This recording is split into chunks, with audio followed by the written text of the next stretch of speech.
شروع اللہ کے نام سے جو بڑا مہربان نہایت رحم کرنے والا ہے۔ السلام علیکم ناظرین، حضور نبی اکرم صلی اللہ علیہ وآلہ وسلم نے کیا بیان فرمائے ہیں، آئیے پڑھتے اور سنتے ہیں۔ ایک دوسرے کو سلام کریں،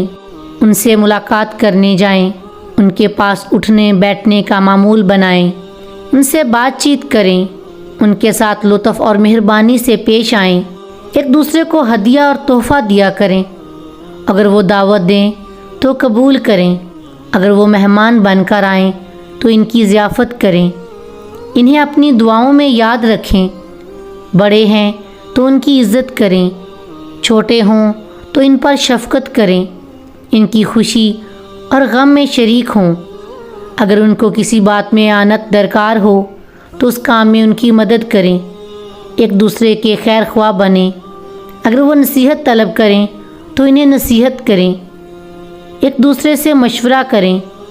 ایک دوسرے کی غیبت نہ کریں، ایک دوسرے پر تان نہ کریں، پیٹھ پیچھے برائیاں نہ کریں،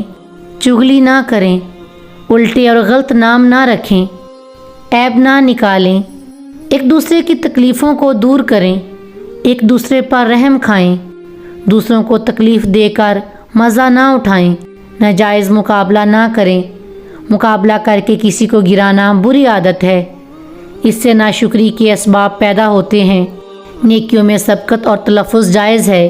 جبکہ اس کی آڑ میں تکبر، ریاکاری اور تحقیر کار فرما نہ ہو۔ لالچ اور حسد سے بچیے، احسار اور قربانی کا جذبہ رکھیں،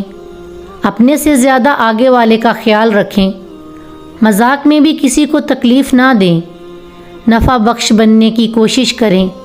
احترام سے بات کریں اور بات کرتے ہوئے سخت لہجے سے بچیں، غائبانہ اچھا ذکر کریں، غصے کو قابو میں رکھیں، انتقام لینے کی عادت سے بچیں، کسی کو بھی حقیر نہ سمجھیں، اللہ کے بعد ایک دوسرے کا بھی شکریہ ادا کریں، اگر بیمار ہو تو عیادت کو جائیں، اگر کسی کا انتقال ہو جائے تو جنازہ میں شرکت کریں۔